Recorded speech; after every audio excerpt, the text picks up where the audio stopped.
Agora esta chamada está sendo gravada. Eita. É, Bom, eu vou começar falando um pouquinho sobre Vygotsky, eu acho que alguns de vocês já devem ter ouvido falar. A gente vê bastante na graduação, né? Ele foi advogado, filólogo, que é o estudioso que vê a parte do desenvolvimento de uma língua, né? Ele estuda o desenvolvimento das línguas no geral. E ele foi psicólogo também. Ele era russo, né? Soviético, e ele desenvolveu algumas teorias que ajudou a nós professores a entender um pouco mais como funciona a aprendizagem e o desenvolvimento das crianças no geral, dos adolescentes, enfim, o desenvolvimento humano ao longo da vida, né? As teorias que ele criou, que ele desenvolveu na época em que ele escreveu os trabalhos dele, foram baseadas nas teorias de estímulo-resposta, né? Que eram teorias que basicamente você ofertava algum estímulo para uma determinada pessoa, para a criança, né, e tal, e baseado na resposta que ela dava a esse estímulo, ele realizava as análises dos estudos que ele realizou. A teoria mais importante dele, para nós, das licenciaturas, da pedagogia e do ramo da educação no geral, é o socio-interacionismo, certo? Essa teoria, ele postulou que a gente se desenvolve, né, que nós nos desenvolvemos a partir da interação social, né, que nós temos tanto aluno-professor, professor-aluno, os alunos entre eles, né, entre si, e a partir disso nós criamos signos, né, que vão representar, que vão gerar significados, e esses signos eles podem ser a linguagem, né, seja ela escrita ou falada, e sistemas numéricos, por exemplo. Os significados são as representações sociais desses signos, né? Por exemplo, se alguém fala, sei lá, fone de ouvido, todo mundo sabe que é um fone de ouvido porque tem um significado social que a gente entende o que é um fone de ouvido, que a gente já representa mentalmente esse, esse fone de ouvido. Essa representação mental, mais na frente, a gente vai ver que ele chama de sentido, né? Que é o que a gente vai ter como sentido de um determinado signo, de um determinado objeto, ou conceito, né? Desculpa. Para isso, existem alguns instrumentos, né, para que haja essa interação social entre o professor e o aluno. Ele designou que existem alguns instrumentos que são utilizados para que o desenvolvimento ele seja desencadeado, digamos assim. No caso, o instrumento seria uma atividade humana específica, como, por exemplo, o ato da gente dar uma aula, da gente ofertar uma aula expositiva, por exemplo, no quadro, já é um instrumento. A gente levar um jogo para a sala de aula, tipo, fazendo com que os alunos interajam entre si, também é um outro tipo de instrumento, sabe? E a partir do instrumento, ele diz que a reação que transforma o homem, né?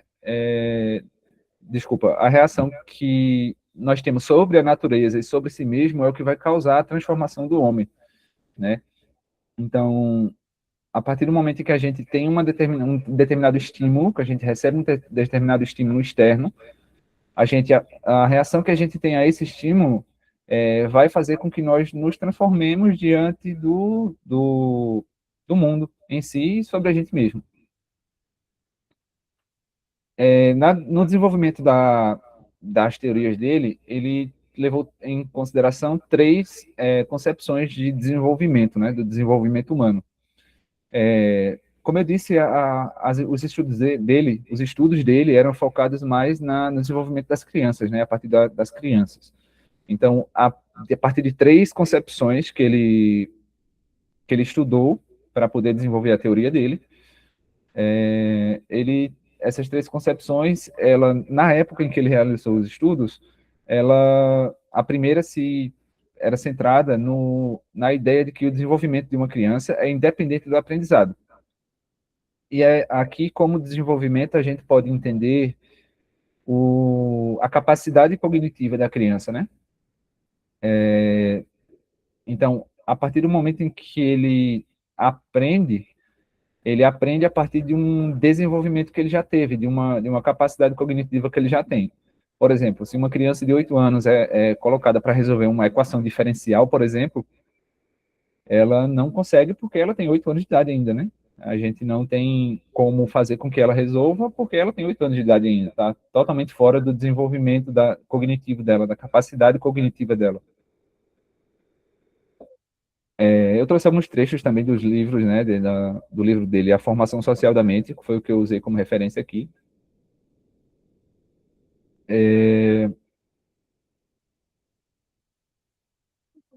Então ele faz que, tipo, justamente essa questão de fazer uma pergunta muito fora do alcance das habilidades da criança, né, das habilidades intelectuais da criança, é como se a gente tentasse eliminar essa experiência do conhecimento prévio que ele tem, né? No caso, ele ainda não tem um conhecimento totalmente construído para poder responder essas perguntas, né? Por exemplo, a resolver uma equação diferencial, né? Às vezes nem a gente mesmo da graduação tem essa noção direito, mas enfim,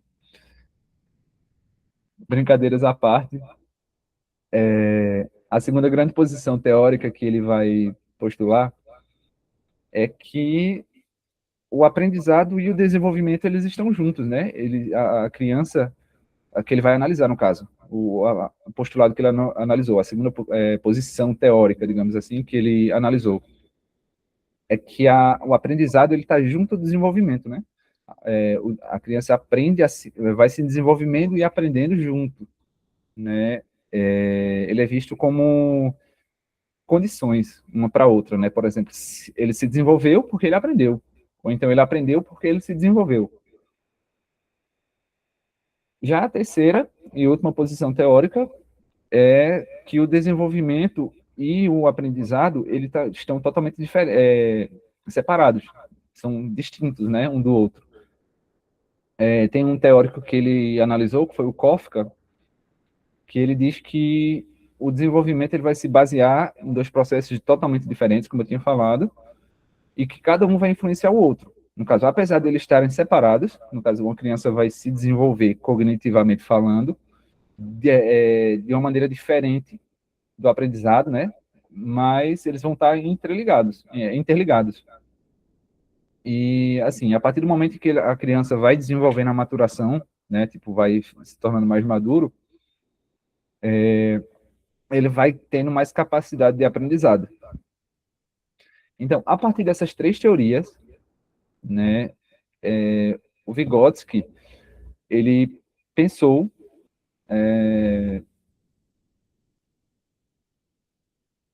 que, assim, o nosso desenvolvimento, ele depende muito do material do qual a gente se utiliza para ensinar a criança, digamos assim. Né? A partir das experiências que a criança vai tendo, que a criança vai absorvendo dentro de sala de aula, no contexto ambiental, de casa e tal, ela vai aprendendo e vai se desenvolvendo de maneira conjunta, né? Então, observando esses pontos, ele né, postulou a ideia da zona de desenvolvimento proximal, que no caso é a ideia justamente da interação social entre uma pessoa que tem mais conhecimento com uma outra que tem um pouco menos de conhecimento, assim, digamos assim, né? Não seria esses os termos adequados, mas de um ponto de vista didático, eu acredito que vai ser mais fácil de entender. Uma pessoa que tem uma capacidade de um conhecimento maior, né? Tipo, por exemplo, um professor ou um colega de turma que ele saiba mais, a partir do momento em que a criança ele interage com essa pessoa, ele vai aprendendo, né? Ele vai imitando aquilo que a outra pessoa está fazendo, a outra pessoa com mais conhecimento está fazendo e vai guardando no cérebro aquilo que ele está fazendo, né? Mesmo que naquele momento, posteriormente, ele não, mesmo que naquele momento ele não consiga resolver de maneira independente, sozinho, mas futuramente é uma coisa que ele pode desenvolver essa habilidade e pode criar um significado daquela ideia de que ele absorveu, digamos assim, né? Que ele imitou. Então, eu vou ler tipo, um pequeno trecho aqui dessa parte da zona de desenvolvimento proximal para ficar um pouquinho mais claro. Ele supôs no texto, né, eu vou, na verdade, descrever, eu não vou ler exatamente, mas ele supôs duas crianças, ambas com idade de 10 anos de idade cronológica, né, com 10 anos de idade de tempo mesmo, e 8 anos em termos de desenvolvimento mental, ou seja, o quanto ela se desenvolveu mentalmente, né, o que a gente chama hoje de idade mental. Ele postula que se a gente colocasse problemas de pessoas com capacidade, com desenvolvimento mental, com idade mental, de 12 anos, problemas, né, relacionados a essas pessoas com idade mental de 12 anos, para as duas pessoas, para as duas crianças, ele, eles talvez não fossem capazes de resolver esse problema sozinhos, né, por conta da questão do desenvolvimento mental, da idade mental deles.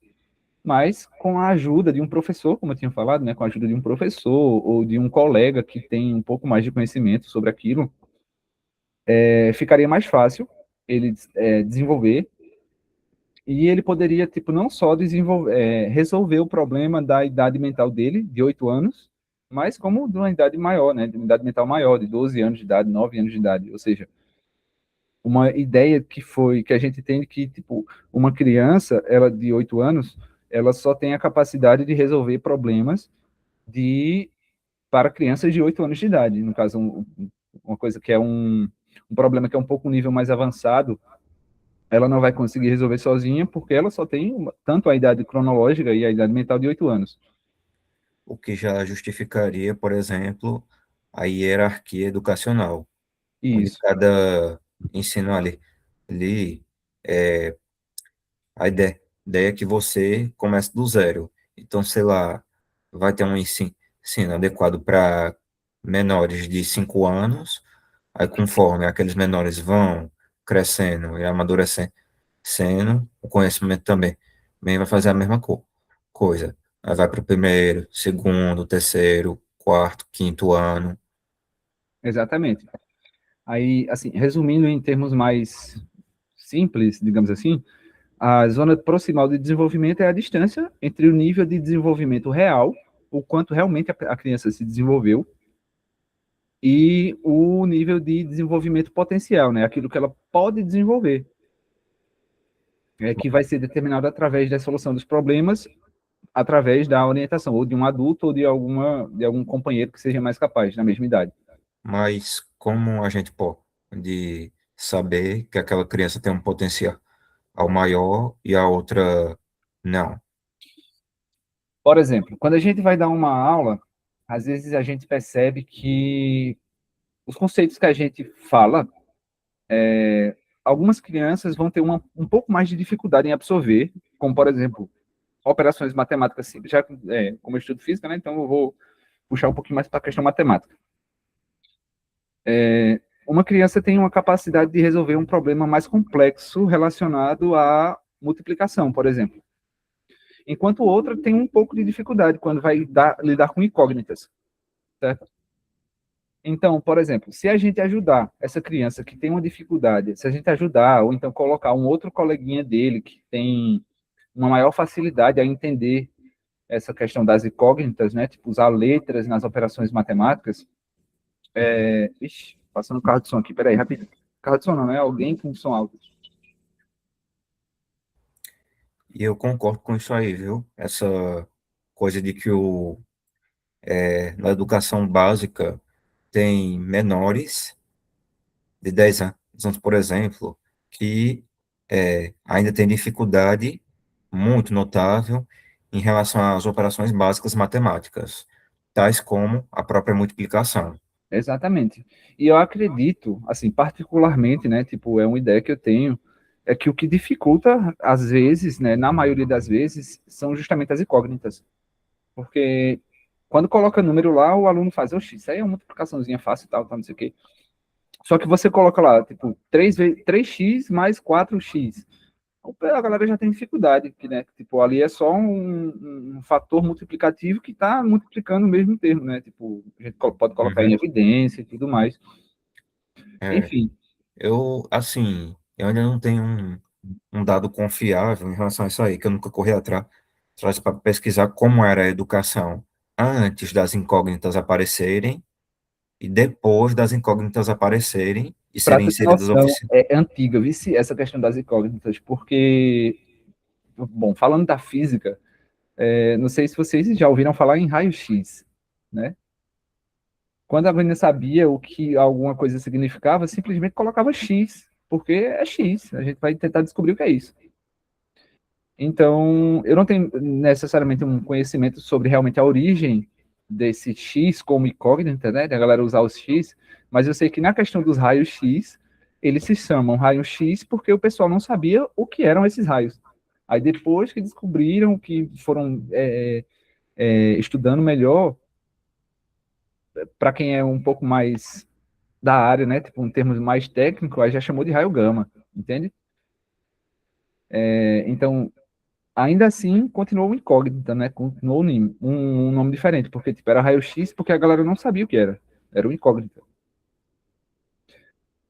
Mas, enfim, aí, o que a gente pode fazer dentro da sala de aula é justamente colocar o, os alunos que têm um potencial maior, né? Tipo, que hoje em dia a gente pode até chamar os superdotados, né? Tem uma galera que tem uma facilidade enorme de aprender, assim, de, tipo, de absorver o conteúdo e fazem perguntas que já são um pouco mais avançadas do que o nível daquele que você está explicando para ela, sabe?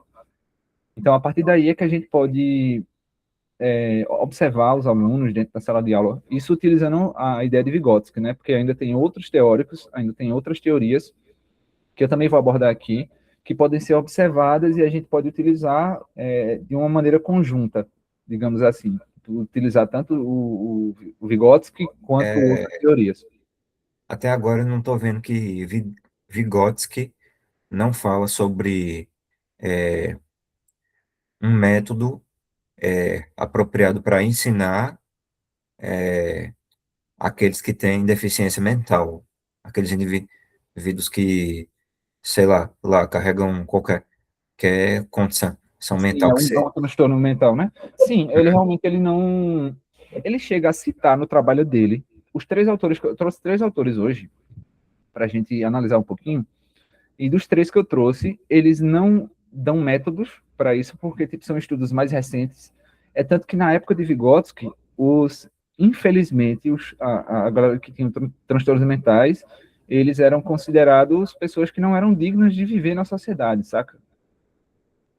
E então, Sei. normalmente, por exemplo, na sociedade alemã, a galera soviética, né, os nazistas lá e tal, eles mandavam os deficientes mentais para campos de concentração, para morrer junto com os judeus, tá ligado?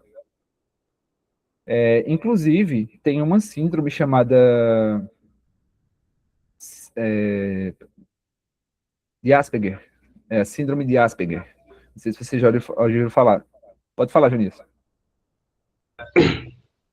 Bom, tá tudo bem com vocês? Tudo bem, graças a Deus. É assim, eu acho que o colega aí está falando sobre crianças com deficiência. O Vygotsky sim fez um estudo e o termo que ele usava lá antigamente chamava de defeitologia, não é? Porque Isso. só que Obrigado pelo lembrar. é um termo que agora ele não é usado assim com muita frequência porque parece mais pejorativo, não é? Sim, Porque a teoria de Vygotsky em si, o processo de mediação está relacionado com os signos e os instrumentos. De tal forma que, em algum momento, a função do professor é só selecionar o melhor signo ou o melhor instrumento para poder mediar esse processo de aprendizagem. Por exemplo, estávamos ali a ter acho, uma cadeira com o João. As pessoas conhecem o João, né? O professor de fundamentos lá no mestrado. Tem um estudo que foi feito em São Paulo com um jovem que não conseguia enxergar. Mas ele, o que as professoras usaram? Usaram alguns instrumentos para poderem mediar a sua aprendizagem. Na base do tacto, tocando o instrumento, ele conseguiu até identificar o que é o conceito do eixo de simetria. Então, Aí vai depender que tipo de deficiência essa pessoa tem. Em função da sua deficiência, podemos ter instrumentos que possam mediar esse processo de aprendizagem. Só que tudo bem, não será todo o conteúdo, né? Porque existe certo conteúdo em que o instrumento não pode ser adequado. É nesse sentido. Bom, perfeito. Agradeço bastante aí pelo lembrete. Realmente tinha essa questão. Inclusive, tem até um livro, né? Da defeitologia que o Vygotsky tem, que relata bastante os estudos que eles faziam na época na época de Vygotsky. Enfim, pode falar, Rian. É interessante a gente observar como tá bom que Vygotsky ele não aborda, vamos dizer assim, a fundo esse público, o pessoal com deficiências, só que os conceitos dele são aplicáveis, como o Jones havia comentado. Há casos e casos que demandam signos e instrumentações diferentes. Isso. Então, tá bom que para cada caso para cada deficiência é uma instrumentação diferenciada, mas de todo jeito estamos usando conceitos de Vygotsky, por mais que ele não tenha abordado isso diretamente. Exatamente. Exatamente. Inclusive, é tanto que a gente paga a instrumentação do ensino de física, por exemplo, né? Na graduação de física. É justamente para a gente aprender quais são os instrumentos que a gente pode utilizar para ensinar a matéria que a gente está estudando, né? Então, né, sintetizando tudo, é importante essa questão do Vygotsky, dele ter falado sobre os instrumentos, sobre os signos, sobre os significados, contribuiu para nosso estudo como professor, né, de maneira geral, né, mesmo que não diretamente, como o Jean falou, trazendo tipo, condições, teorias e bases para a gente se ter um alicerce de ensino, né, para a gente poder ensinar de uma maneira mais eu digo equitativa, porque tipo nem todo mundo vai ter o mesmo desenvolvimento, né, como ele falou sobre a zona do desenvolvimento proximal. Tipo, algumas pessoas vão ter uma certa dificuldade em determinado conteúdo, enquanto outras vão ter uma facilidade. Então, equitativo porque é para tornar igual para todo mundo, não no sentido de, tipo, ensinar a mesma coisa para todo mundo, da mesma maneira para todo mundo, mas adaptar as necessidades do que está sendo ensinado à pessoa que, né, vai precisar ali de um suporte maior, outra vai precisar de suporte menor e tal.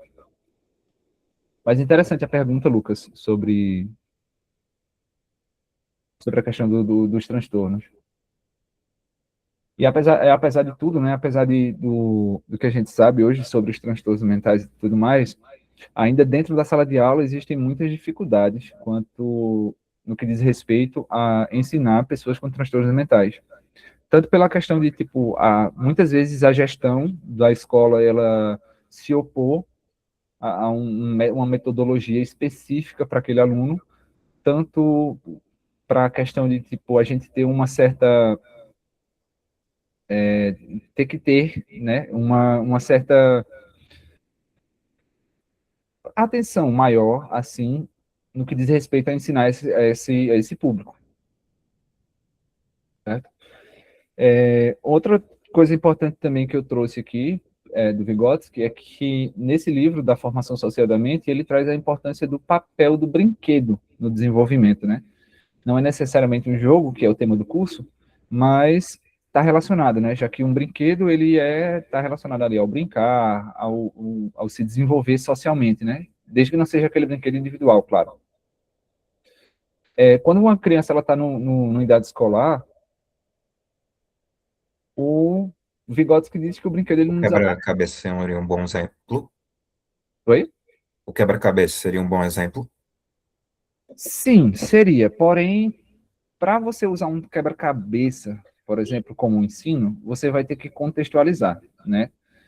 Você, por exemplo, você vai ter que fazer com que a criança ela crie um significado para aquele quebra-cabeça.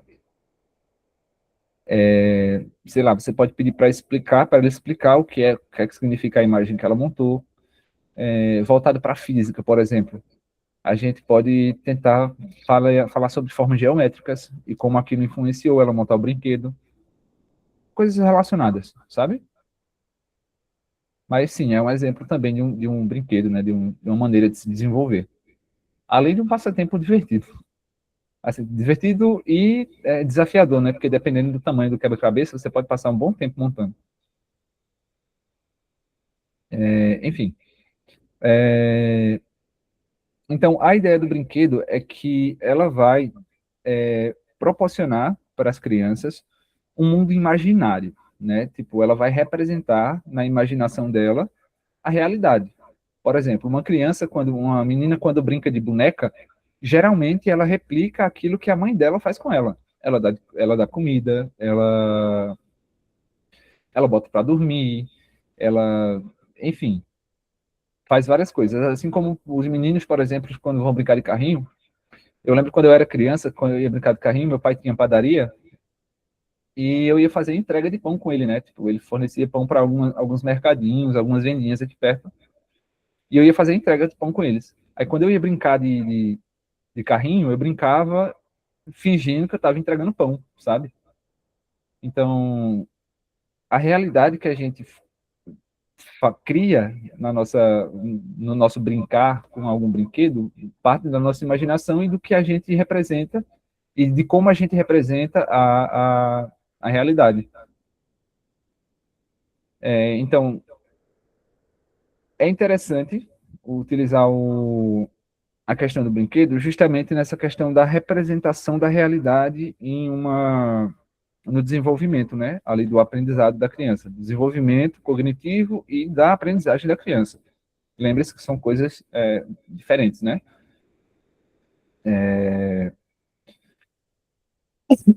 Desculpa.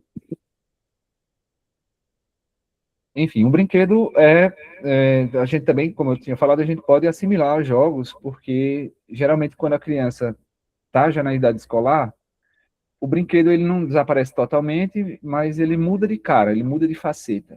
Digamos que quando a gente coloca tipo um jogo mais competitivo, isso vai gerar mais engajamento da turma. A turma ela vai ficar mais interessada para saber quem foi melhor, quem ganhou de um outro, quem ganhou daquilo outro.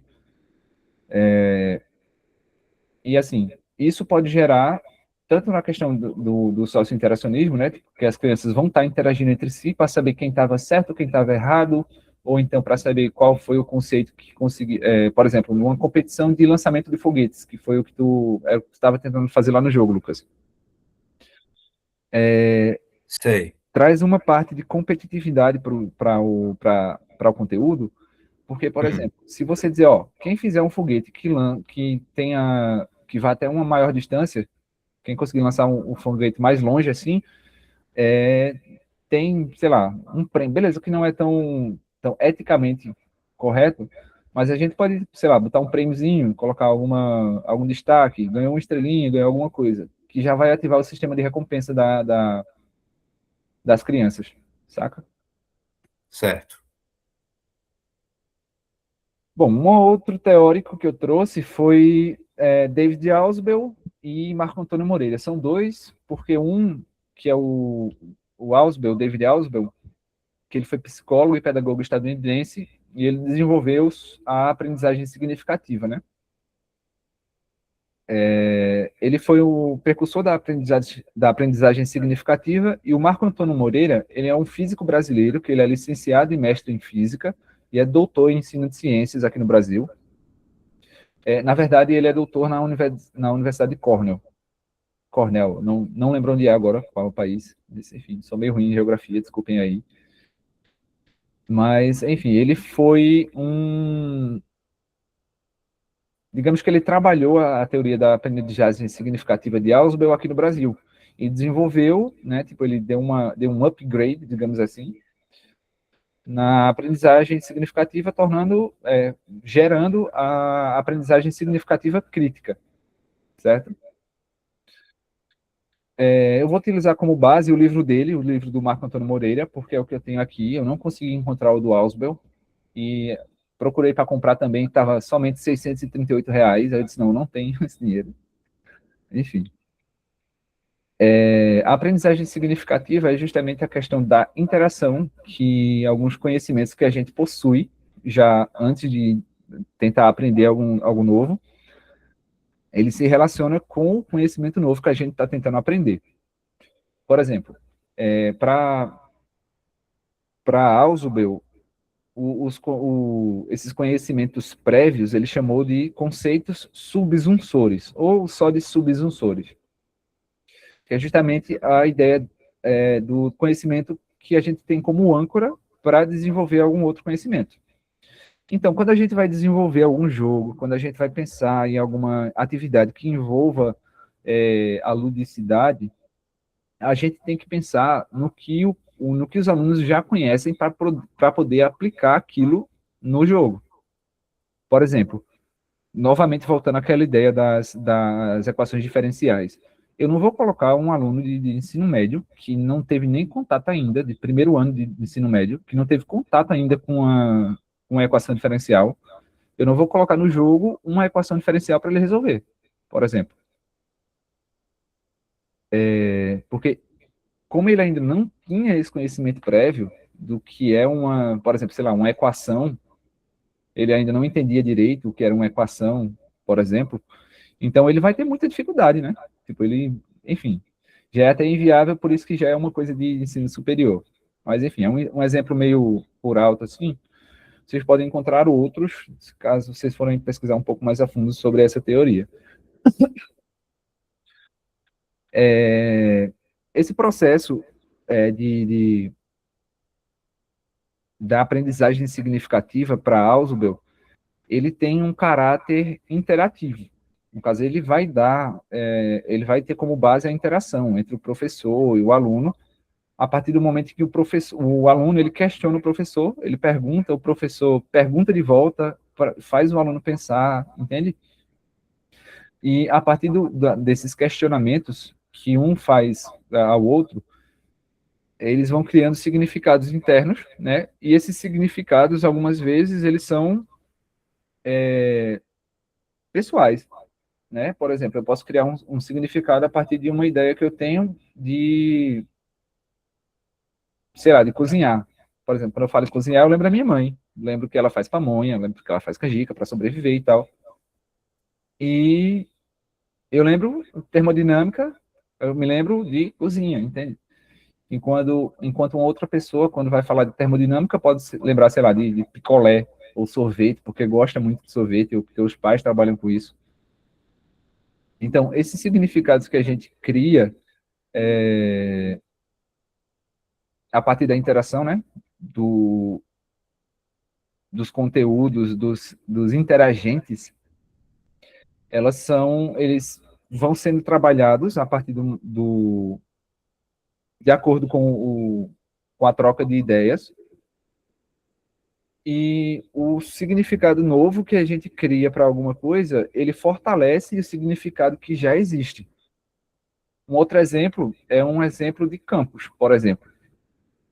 Quando a gente fala em campo, uma pessoa que gosta muito de futebol ou de esportes, ele pode lembrar de campo de futebol, pode lembrar de campo de beisebol, campo de vôlei, enfim. Enquanto, por exemplo, nós que estudamos física, a gente pode lembrar de quê? De campo magnético, campo elétrico, a gente pode lembrar de campo gravitacional, enfim. A gente pode utilizar uma relação para correlacionar essas ideias, sabe? Quando a gente for aplicar algum jogo, aplicar alguma atividade lúdica novamente, e tentar fazer com que a criança ou o adolescente crie novos significados na mente, a partir daqueles conhecimentos que ele já tem. Se você vai dar aula, por exemplo, de termodinâmica para uma pessoa que ela gosta muito de futebol, você pode utilizar lá o conceito das moléculas se movendo, que é, por exemplo, a termodinâmica, a gente sabe que quando a temperatura, ela está relacionada ao grau de movimentação das moléculas em uma determinada superfície. Então, a gente pode associar, sei lá, um campo de futebol a isso. Como? Imagine que se os jogadores dentro de um campo de futebol, eles estão totalmente parados, e isso vai representar que aquele campo de futebol está frio, termodinamicamente falando. E se eles estiverem movimentando, a partir do momento que eles vão se movimentando mais rápidos, se todos se movimentarem mais rápidos, esse campo vai começando a esquentar e tal.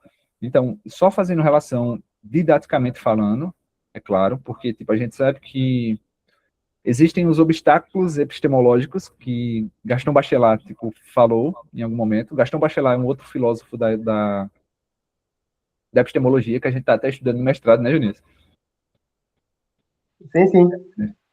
Ele traz que os obstáculos epistemológicos, eles são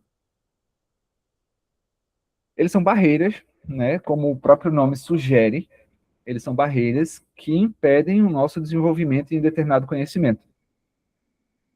Então, por exemplo, quando a gente pensa na termodinâmica, a gente sabe que não é literalmente um campo de futebol com a galera se movendo lá e tal, mas a gente pode relacionar, certo? É só uma coisa didática, tipo, não é como um campo de futebol, no sentido de que as partículas, elas não são corpúsculos, elas não são corpos minúsculos, são partículas, são coisas diferentes de corpos pequenos que estão se movendo dentro de uma determinada superfície, entende?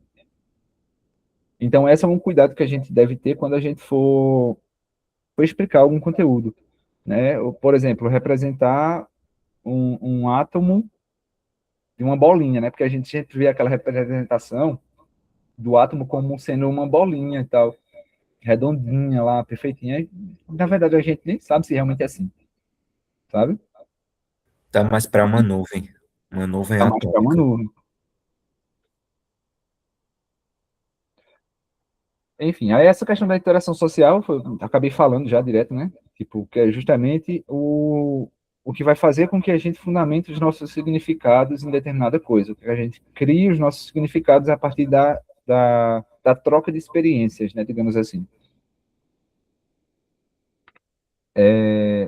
Já a aprendizagem significativa crítica, ela utiliza esse mesmo conceito da aprendizagem significativa, né, de que a gente tem os nossos significados, que a gente tem os nossos conhecimentos prévios, e a gente vai associando as coisas que a gente já conhece aos conhecimentos novos que a gente vai aprendendo. E ela diz que, tipo, a aprendizagem significativa crítica é aquilo que vai fazer você estar fora do mundo, pertencendo ao mundo, digamos assim. Você vai olhar de fora, é como se você tivesse aquela ideia de você furar a bolha, sair da bolha e olhar de fora, para poder analisar criticamente, mas ainda assim pertencendo àquela bolha, entende? Tipo, é como se a gente conseguisse usar, vou usar um termo que ele tem ali no texto, que é tipo usufruir e desenvolver a tecnologia sem se tornar um tecnófilo. Que é um tecnófilo? É aquele cara que é um fissurado em tecnologia, né, que estuda tudo sobre tecnologia e tal.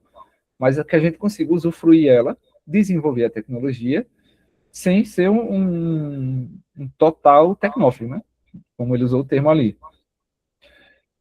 Então, por meio da aprendizagem significativa, a gente vai tipo, olhar, analisar, diferenciar, ter as incertezas, medir as incertezas, as relatividades, a não causalidade, né? Tipo, o que não causa aquilo, o que causa, enfim. Para isso, tenho em um texto, esse texto não é exatamente do livro do Marco Antônio Moreira, mas é de um artigo que ele escreveu, de uma palestra que ele deu, na verdade, que eu encontrei no site dele. Se vocês quiserem, eu posso passar o link depois no WhatsApp, certo? Então, ele traz, se não me engano, são 11 tópicos, isso, 11 tópicos que estão relacionados à aprendizagem significativa crítica, né?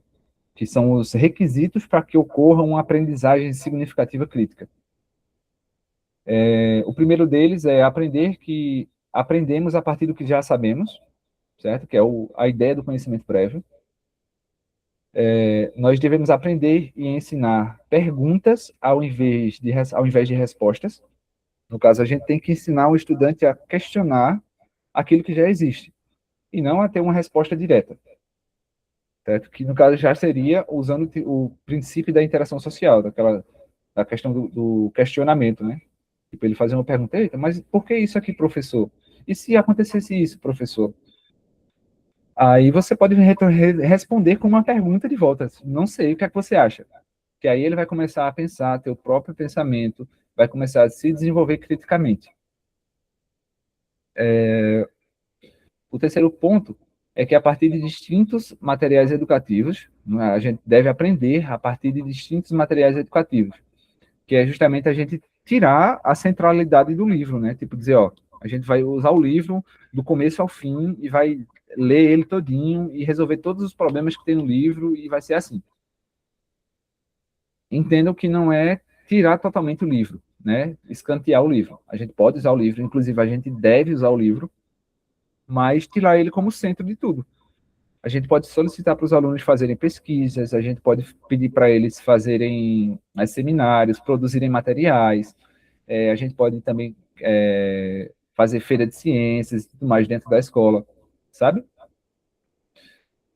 Enfim, o quarto tópico é aprender que que nós somos perceptores e representadores do mundo, né? Então, tipo, independentemente do se a gente está na posição de professor ou de aluno, a gente vai ser sempre um perceptor. A gente vai estar sempre aprendendo e a gente vai ter a nossa própria representação de mundo. Eu não sei vocês, mas normalmente quando eu dou alguma aula, alguma coisa, eu acabo aprendendo alguma coisa nova. Porque, tipo, mesmo que eu não tenha uma representação de de um determinado conceito, um determinado conteúdo, o aluno vem, chega e coloca, eita, isso parece com tal coisa, isso parece com tal filme, parece com tal jogo. E eu acabo associando, tentando entender o ponto de vista do aluno e percebo que realmente dá para ser utilizado, sabe? O quinto ponto é que a gente aprende, né, a gente tem que aprender a linguagem, que a linguagem está totalmente implicada em qualquer e em todas as tentativas humanas de perceber a realidade. Ou seja, a maneira como a gente se representa, a maneira como a gente se expressa, é justamente a maneira que a gente tem que a gente representa a nossa percepção da realidade, como a gente percebe que a realidade funciona, sabe? Imagine que você aplica um jogo, pronto. Vou dar o exemplo do meu TCC, que eu apliquei o jogo de RPG lá. Eu consegui perceber em vários momentos, em vários alunos diferentes, que alguns, eles não estavam, tipo, no caso, alguns tinham um determinado pensamento científico, né, que tinham aquela curiosidade científica de querer pesquisar, querer descobrir alguma coisa nova nos planetas que eles estavam visitando.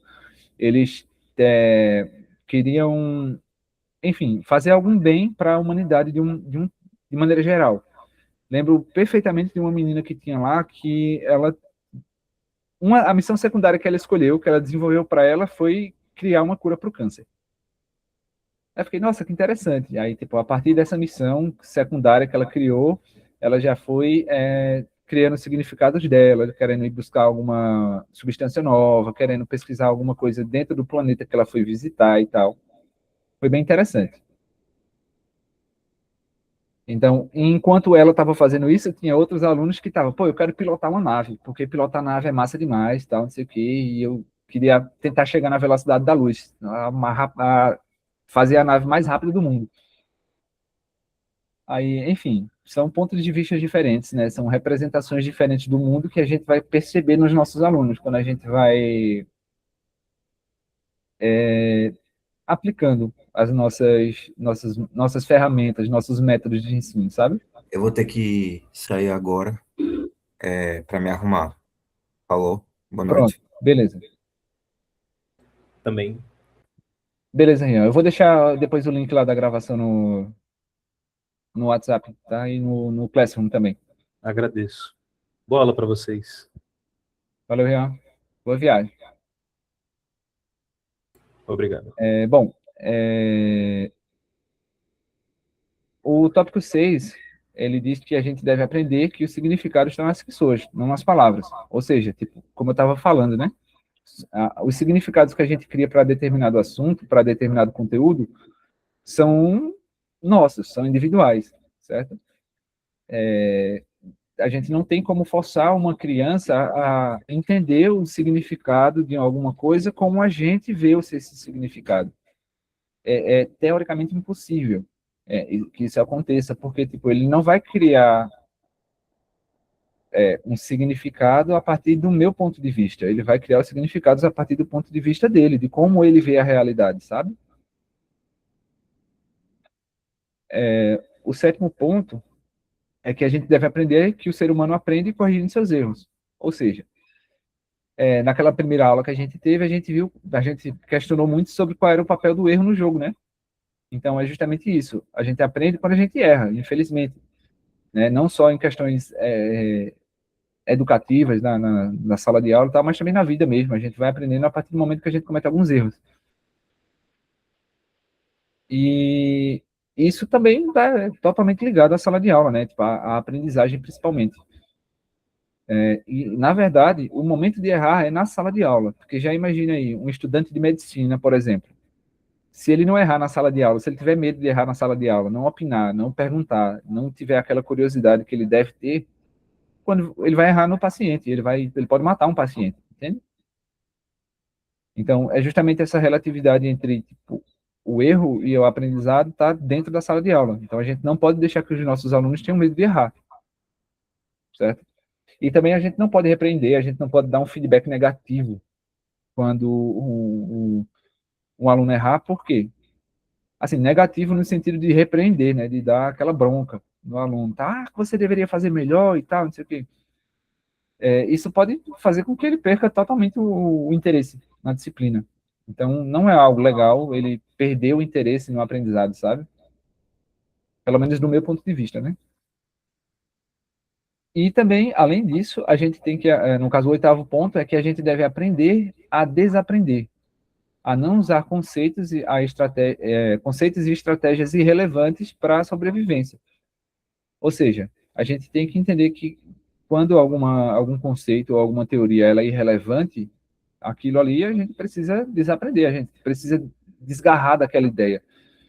Novamente citando a questão dos obstáculos epistemológicos de Bachelard, isso também se trata de uma questão de um obstáculo epistemológico, porque a partir do momento que a gente já tem a noção de que aquilo ali está certo, que aquilo ali não é mutável, que aquilo ali não pode ser mais mudado, então a gente tem uma limitação, a gente vai ter uma barreira que vai nos limitar e não vai nos permitir ir adiante na ciência, sabe?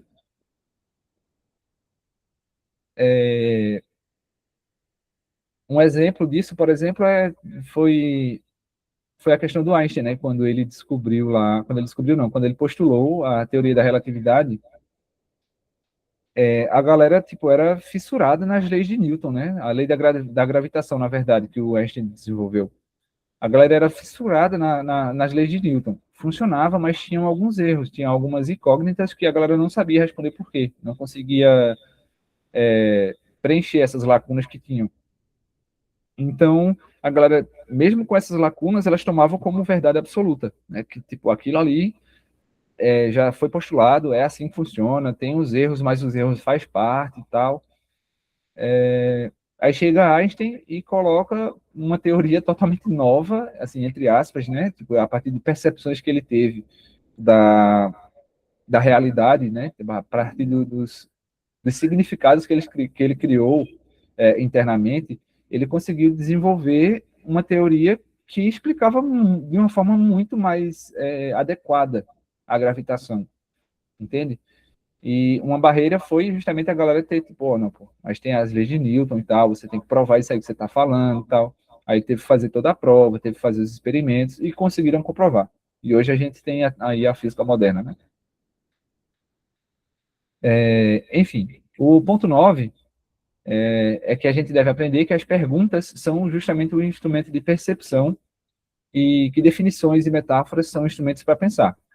Então, a partir do momento que a gente faz uma definição, que a gente toma uma definição de alguma coisa, ou cria uma determinada metáfora para algum conteúdo, a gente vai estar fazendo com que os nossos alunos pensem sobre aquilo E até mesmo a gente pensa sobre isso também, vê, ó, essa metáfora, essa definição aqui, como é que tá? Será que realmente funciona? Será que é isso mesmo? Por que é assim? Então, novamente, o princípio do questionamento vem aqui, junto com o princípio da incerteza do conhecimento, né? Que a gente não tem uma verdade absoluta sobre o conhecimento que a gente possui na sociedade, de maneira geral.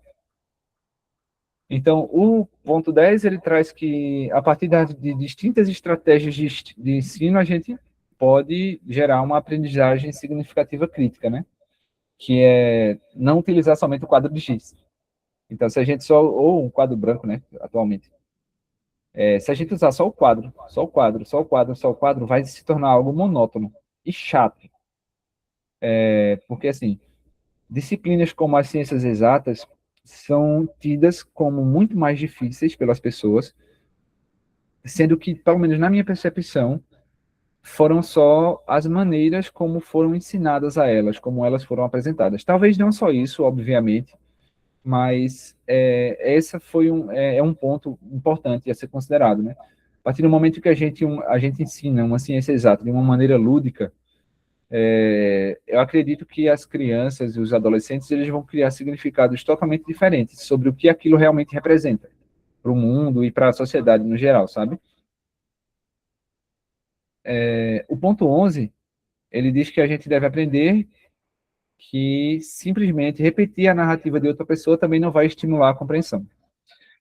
Então, é justamente aquela ideia da gente não ser um papagaio, né? A gente escutou alguém falar, e então vai ser assim, é assim, é assim, assado. A gente deve criar as nossas próprias concepções, nós devemos criar nossas próprias visões de mundo a partir dos nossos conhecimentos, para que a gente possa gerar novos aprendizados, gerar novos significados nas cabeças dos alunos, né? Nas mentes dos alunos. E isso vai ser a maior contribuição que a gente vai poder dar para a ciência, né, para a educação, de uma maneira como um todo. Enfim, esses foram os pontos que ele traz, são os pontos que Marco Antônio Moreira traz para que haja uma aprendizagem significativa crítica, certo?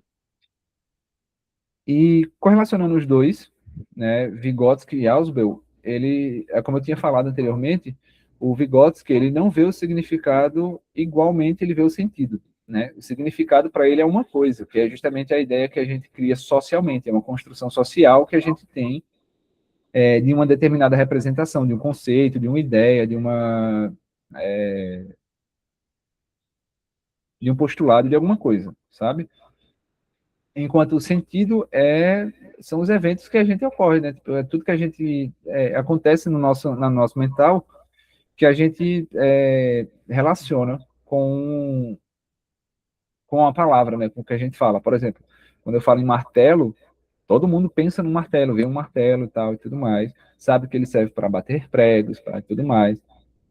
E enquanto o significado para ele, para o Vygotsky, né? Vai ser o martelo. O martelo é uma ferramenta de utilização normalmente para construção civil, por exemplo. Entende? Aí essa é uma relação que tem com Ausubel, é justamente que os dois utilizam essa questão de significados de maneira semelhante. Certo? Outro teórico que eu trouxe foi o Cipriano Carlos Lucchesi. Esse daí é um biógrafo brasileiro, certo? Ele é licenciado em filosofia pelo Instituto de Filosofia e Ciências Humanas da Universidade Católica de Salvador, na Bahia. E os trabalhos mais conhecidos dele são pela avaliação da aprendizagem, né? Se deu pela avaliação da aprendizagem.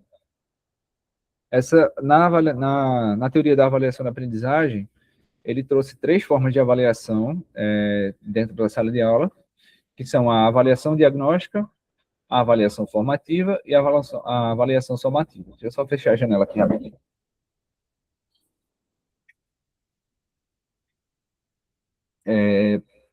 Bom, a avaliação diagnóstica, ela diz respeito àquela avaliação prévia que a gente faz sobre o que um aluno ele tem de conhecimento prévio sobre determinado assunto. Aí entra novamente a correlação de avaliação de aprendizagem com a aprendizagem significativa, certo? Essa avaliação diagnóstica a gente faz justamente para que a gente possa saber o que é que a gente pode aplicar para aquela turma, para saber se vai dar certo ou não, se pode ser feito, se não pode ser feito, se é ou não viável. A partir da avaliação diagnóstica, a gente consegue formular aulas no nível em que os alunos consigam compreender, né?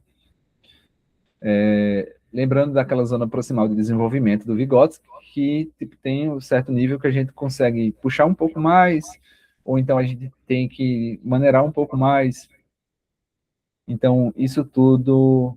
Tudo bem, Alexandre? Tudo bem. Eu vou deixar depois lá o link da gravação, tá? Sim, a partir da avaliação diagnóstica, a gente tem tudo isso da possibilidade da gente ver o que é que a gente pode ensinar, né? A avaliação formativa já ela se dá durante o semestre letivo, digamos assim, né? Durante o semestre, a gente consegue avaliar de uma maneira formativa aplicando testes, aplicando jogos. Por exemplo, os jogos eles não servem só para ensinar, na minha concepção, né? Ele não vai servir só para ensinar, mas também ele serve para avaliar de maneira formativa e de maneira somativa também, dependendo do jogo que você vai colocar. Você vai trazer para a sala de aula. Então, a avaliação formativa é justamente essa avaliação que a gente faz durante o aprendizado de um determinado aluno, né? Tipo, ver como é que ele está se desenvolvendo, a gente aplica alguns testes, né? Pede para eles resolverem alguns problemas matemáticos e tal, e a partir disso a gente tem essa avaliação formativa, ver se realmente o aluno está absorvendo ou não o conhecimento. Já a avaliação somativa é aquela avaliação que vai possibilitar a passagem para um novo nível, digamos assim, de ensino. Imagine que é passar de uma série para outra, né, de uma maneira mais simples, mais rasa de falar. Avaliações somativas também são feitas a partir de provas e testes que a gente faz no final de um semestre, no final de um bimestre e tal. Essas são as avaliações somativas, sabe? Enfim, o que eu quis mais abordar sobre o Lucchesi foi justamente aquele primeiro livro que eu trouxe na primeira aula, que é o livro de Ludicidade e Atividade Lúdica na Prática Educativa, certo? Lucchesi ele vai trazer que a ludicidade é um estado interno de experiência plena por parte dos seres humanos, né? É um estado de bem-estar, confortável e alegre. Ou seja, não é toda atividade, primeiramente, não é toda atividade que vai ser lúdica, né? Não vai ser todo jogo que vai ser lúdico, por exemplo. Lembrando novamente que eu estou falando muito em jogo porque é o tema central da aula, né? Do curso, que é tratar o ensino como jogos, utilizando jogos.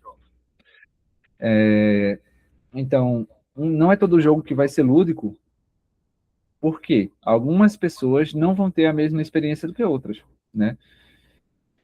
Mas a gente pode tentar incentivar, fazendo aquilo que eu estava falando para Lucas no começo,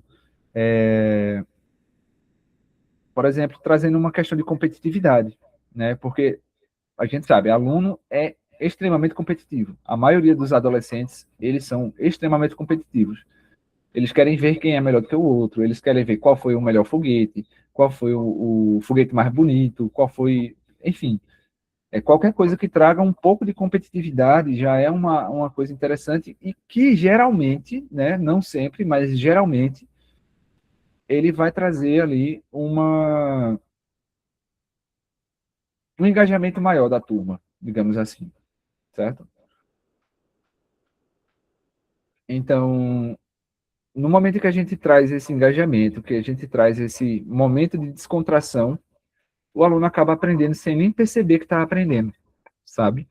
E a ideia é que ele consiga replicar aquilo que a gente está ensinando em contextos semelhantes ou em contextos distintos, diferentes, o que é um pouco mais difícil, né? Geralmente o que a gente ensina é mais aplicável em contextos semelhantes. certo? E Lucchesi, ele também traz que a gente precisa tomar alguns cuidados quando a gente vai trazer algumas, desculpa, ele traz que a gente precisa ter alguns cuidados quando a gente vai trazer experiências lúdicas para os estudantes, certo? Tem um espacinho aqui, deixa eu só alterar rapidinho. Esse cuidado, ele está ligado não só à questão de nós, como professores, termos um conhecimento, né, dominar bem o conteúdo que a gente está ensinando, para caso surja alguma dúvida, alguma necessidade de explicação melhor, a gente poder saber lidar com isso. Mas não quer dizer que a gente também deva saber de tudo, né? Nós somos seres humanos e ninguém sabe de tudo. Então, caso a gente não saiba de alguma coisa, a gente pode dizer, ó, no momento eu não sei explicar, mas depois eu posso te trazer uma explicação melhor. Se, assim, principalmente se os alunos questionarem algo que está muito fora da aula, do conteúdo do momento, sabe? Enfim, a gente também pode ter esse compromisso de trazer um conteúdo que foi pedido pelo aluno, uma dúvida que foi selecionada pelo aluno, certo? E além disso, além desse domínio do conteúdo, Lucchesi traz que a gente deve cuidar de nós mesmos, né? Tipo, de maneira em relação justamente às habilidades e em relação à nossa saúde mental, né? Ao nosso bem-estar, sabe? Porque também não adianta eu tentar dar uma aula que eu não vou me sentir bem dando aquela aula daquela forma. A gente vai acabar não passando o que a gente precisa passar para o aluno e vai acabar que isso prejudica a aprendizagem do aluno também, né? Então, o domínio cognitivo, né, o conteúdo cognitivo e as habilidades que a gente precisa no ato de ensinar são muito tão importantes quanto o próprio conteúdo a ser ensinado, saca? Então, basicamente, esses cuidados, eles se dão, como eu já comentei várias vezes, pelas relações interpessoais. E, normalmente, essas relações interpessoais, elas vão deixar marcado, vão deixar alguma marca nos alunos. E essas marcas, geralmente, elas podem ser boas ou ruins, né? Tipo, essas experiências podem ser boas ou ruins, podem ser lúdicas ou não lúdicas. Então, a gente tem que ter esse certo cuidado quando for manejar, justamente para não atrapalhar e não prejudicar a aprendizagem dos alunos. E, novamente, lembrando, né, cada aluno vai criar a sua própria maneira de ver o mundo, a sua própria percepção do mundo. Então, o máximo que a gente pode fazer trazendo uma atividade lúdica, alguma coisa, é proporcionar que ele crie significados diferentes, né? Que eles criem novos significados a partir daquela aula que a gente deu, certo? O ensino da física, por exemplo, como eu já tinha comentado, geralmente é considerado uma disciplina chata, difícil. Chata porque é difícil, né? Os alunos consideram assim. Mas não precisa ser assim, porque a gente sabe que, tipo, muitas vezes é só a questão do desafio da assimilação, né? A gente não consegue assimilar, às vezes, alguns conceitos à prova matemática, por exemplo. E, bom, enfim, sobre os teóricos eu falei o que eu tinha para falar, e agora eu vou trazer algumas possibilidades de jogos que a gente pode utilizar para trazer um pouco de competitividade e tentar ensinar as ciências e matemáticas de uma maneira mais lúdica, certo? Vocês estão usando o computador agora?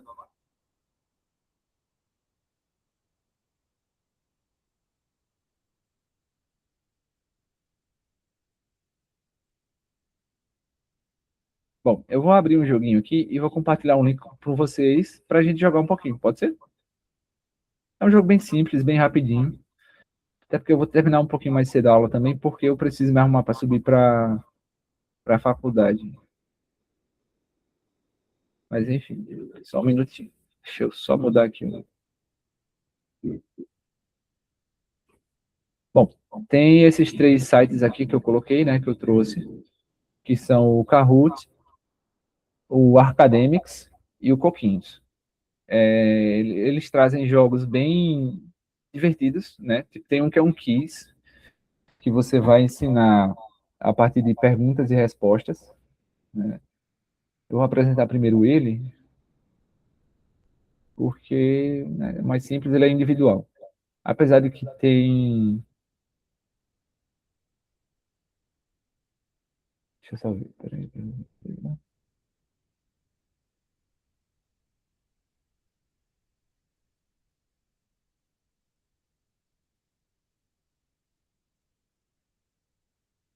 Vocês estão vendo, né?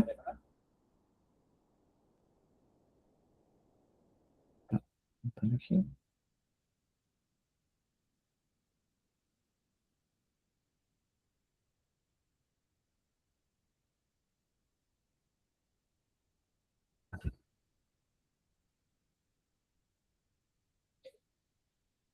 Bom, o Kahoot, ele é um site em inglês que...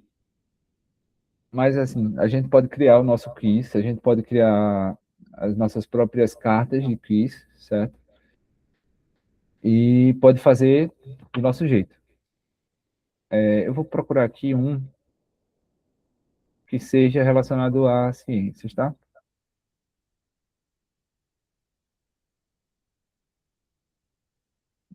Aqui, ciência.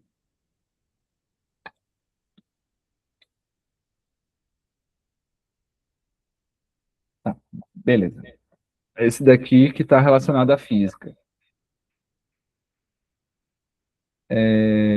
Pronto, se eu quiser organizar um jogo online aqui, eu posso clicar aqui em organizar ao vivo e a gente, no caso, eu compartilho um código e vocês podem entrar, certo?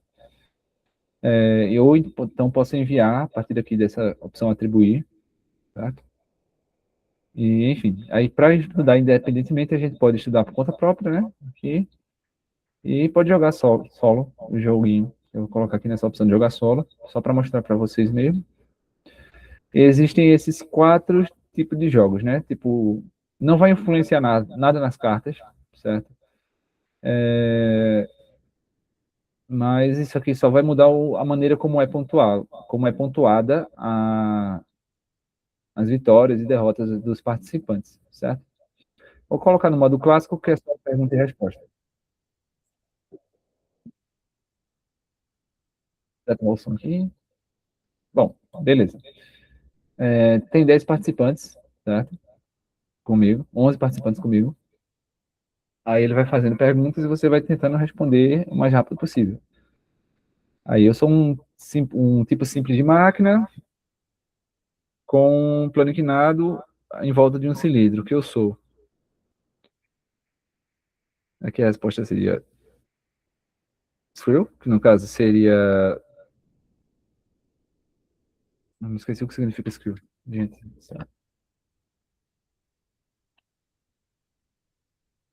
um parafuso.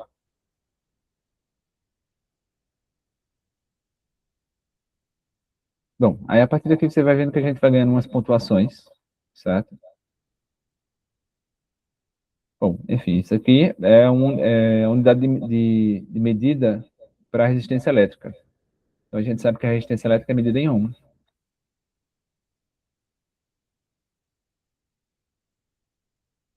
Então, quanto mais rápido a gente vai respondendo as perguntas, maior vai ser nossa pontuação, certo? Eu sou um tipo de energia que viaja em ondas e podem ser vistas pelo olho humano. O que eu sou? A luz, né?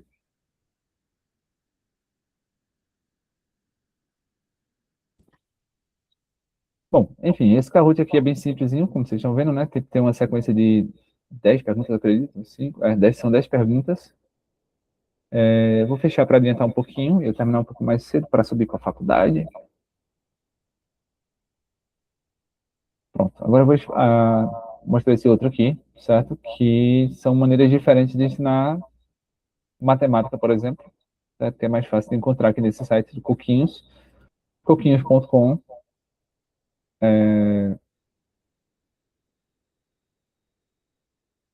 Vamos esse aqui, Math Blast, eu nunca joguei.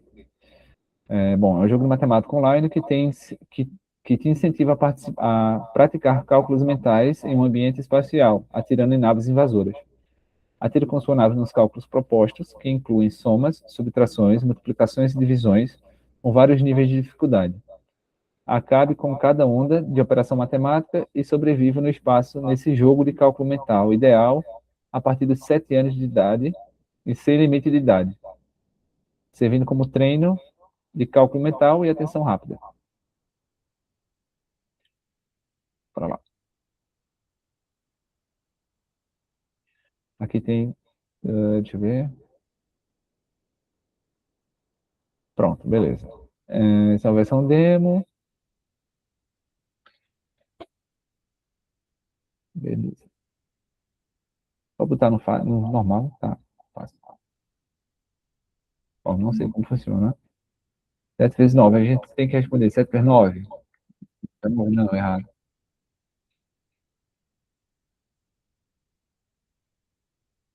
Rapaz, eu tô ruim de conta, né?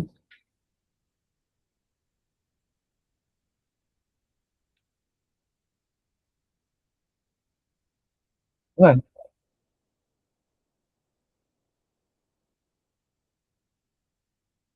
de novo.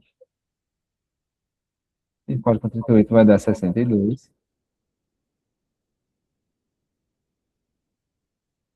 9, 51, 57, 4. Foi o outro. Não, 11, 8, 7. Eita, tá errado.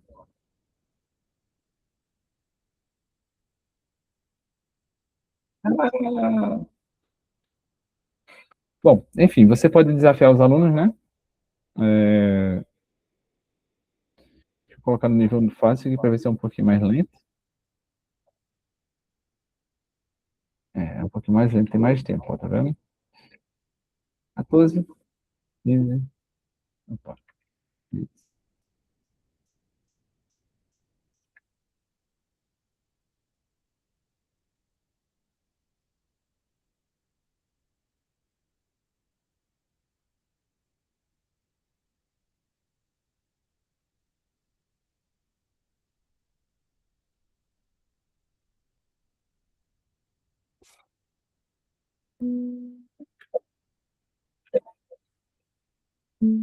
Enfim, esse aqui você pode encontrar vários jogos, né? Esse sitezinho aqui. Deixa eu botar um outro aqui. Então, você pode ver que são jogos bem simples, tá? Esse que eu coloquei da nave é um pouquinho. A partir do momento que você vai colocando a dificuldade um pouquinho maior, né?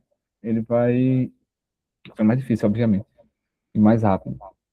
Aqui tem a aba que você pode escolher, tem o tipo de jogo que você quer utilizar, que você quer jogar. Deixa eu botar aqui, clica aqui para ver o que aparece em ciência. Bom, ciências da física, tá?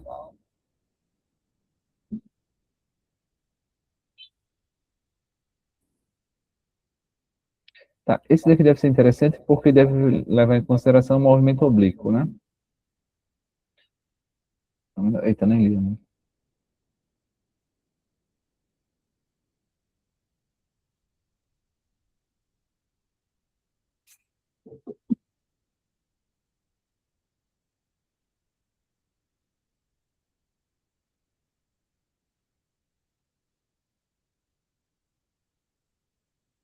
Exatamente. Você tem que. Eu uso o conceito de força e de movimento oblíquo aqui.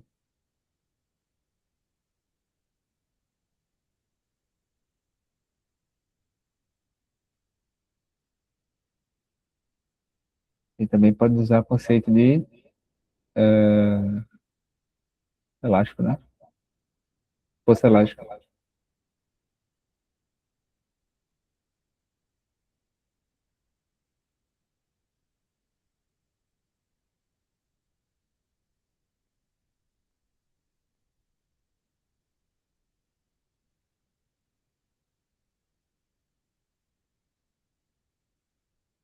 Então, só que aqui nesses joguinhos aqui, a gente precisa levar também em consideração os conceitos que a gente vai ensinar a partir do jogo, saca? Bom, enfim, vou dar uma sacada, vou dar uma mostrada no outro jogo aqui, no outro site. Esse daqui, ele não tem tantos jogos relacionados a ciências matemáticas. Tem alguns jogos, né, relacionados a ciências matemáticas, mas funciona basicamente daquela mesma forma lá daquele joguinho da nave espacial, que vai fazendo cálculos. Deixa eu colocar qualquer um aqui. Acho que isso é interessante. Vamos botar esse aqui da divisão. Bora lá.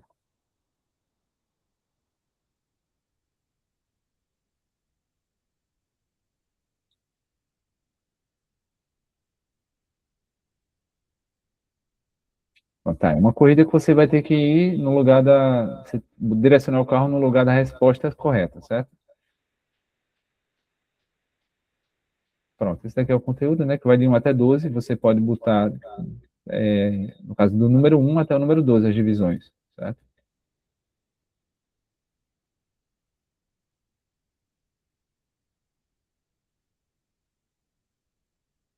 Pronto, essa é a resposta. Não é bem como eu falei. Da resposta, você tem que entrar no carrinho que está vindo de você.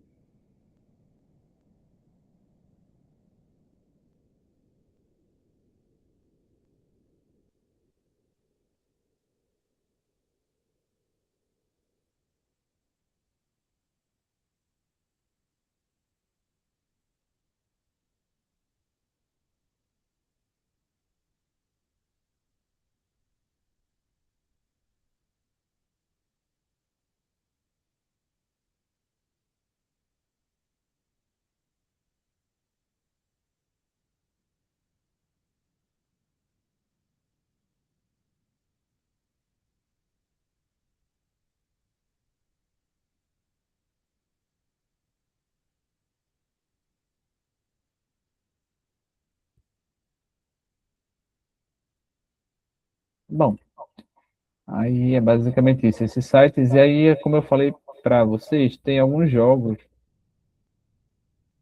que eles geram um código, certo? E você pode jogar, né, conjuntamente com outras pessoas. Deixa eu ver se eu encontro algum, eu não lembro quais são agora. Esse aqui, ó, é sozinho. Esse daqui.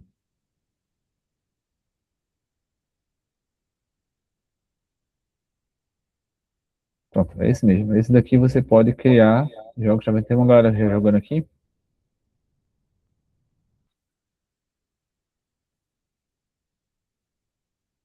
Aí eu posso convidar pessoas utilizando o código.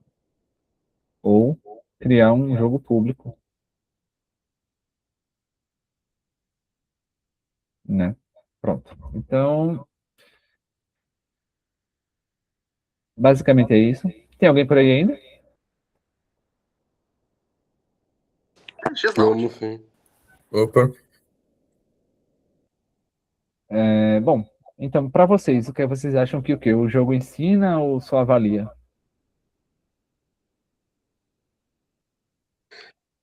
assim, dado tudo que foi explicado, né? Dado todo o contexto, eu acho que o jogo é um jeito de mediar o conhecimento com o aluno, porque, de certa forma, é uma coisa que já é natural, né? Da maioria dos alunos. Ele já tem isso de jogar já, né?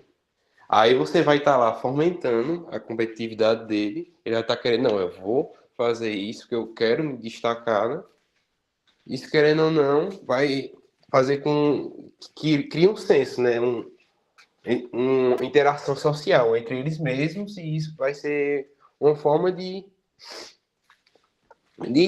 aprendizado, de avaliação, né? De dois métodos. Sim, perfeito. Boas. Dando continuidade do que o colega estava aqui a falar, consegue me ouvir aí? Acho que sei lá. Oi? Consigo? Mover a seta? Sim. Dando o que o colega estava a dizer há pouco tempo, eu acho que o jogo tem essas duplas funções, mas eu acho que o que eu acredito é que não, o jogo em si só, ele pode não ensinar, só pode ensinar.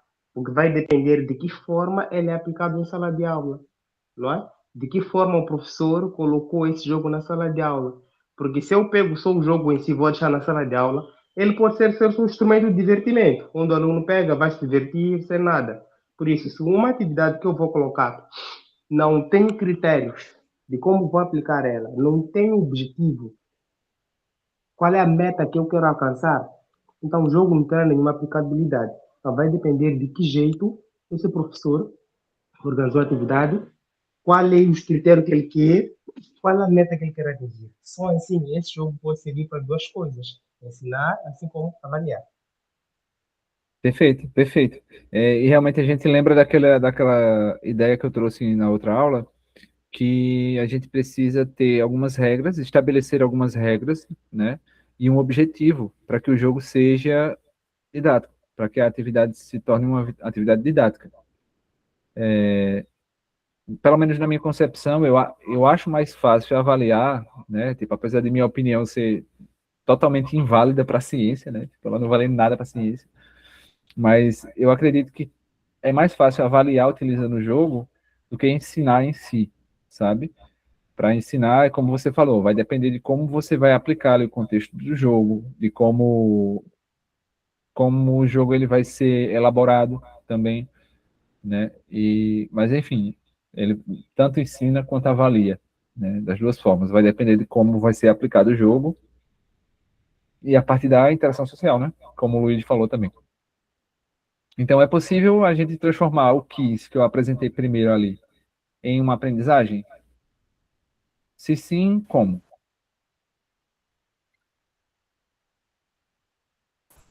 O quiz eu imagino que é o Kahoot, né? Isso, é o Kahoot. Pronto, eu sou mais familiarizado com ele, né? Já participei em aula, outras coisas. E também voltando um pouco da antiga pergunta, principalmente o Kahoot, eu acho que ele vai muito mais avaliar, porque acontece muito que, como quem acerta mais rápido ganha mais pontos, então você vai ser motivado ali por aquela pressão para ser o vencedor. Então, ou vai acabar de você não saber e chutar ou você acertar no chute também. E isso entra no critério de avaliação e não de ensino. Sim, é possível transformar em aprendizagem, tanto que você entrou ali no modo de jogar sozinho, que ali você realmente consegue ter uma aprendizagem própria e conseguir progredir sozinho.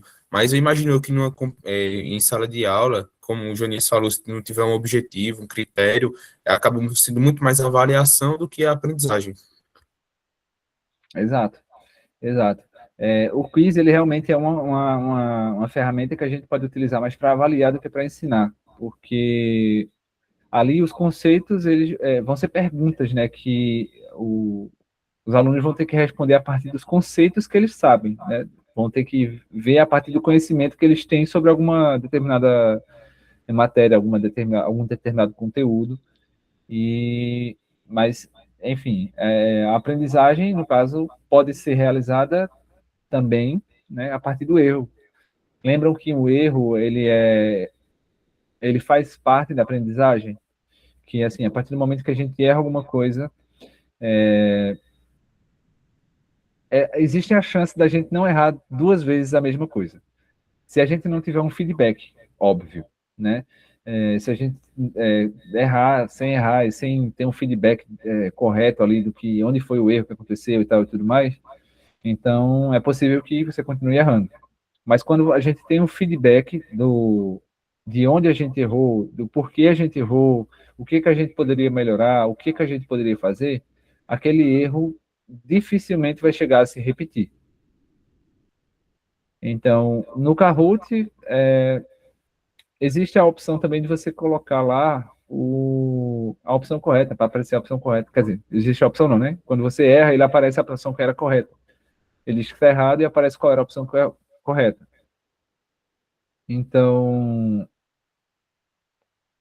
existe um pequeno nível de aprendizagem somente nesse ponto, na questão do erro. Mas, de resto, é mais fácil avaliar a turma, né? De forma, colocando eles para competir entre si, é mais fácil avaliar do que proporcionar uma aprendizagem em si.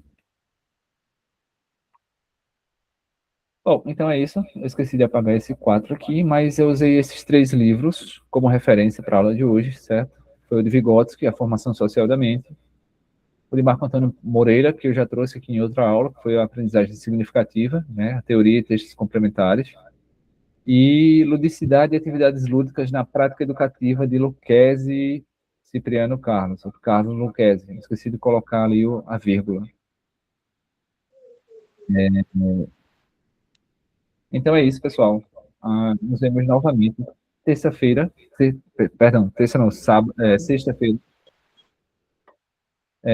Caso não tenha nenhum imprevisto, né? Se der tudo certo, estaremos por aqui. Vou encerrar a gravação agora. Se tem alguma dúvida, querem fazer mais algum comentário?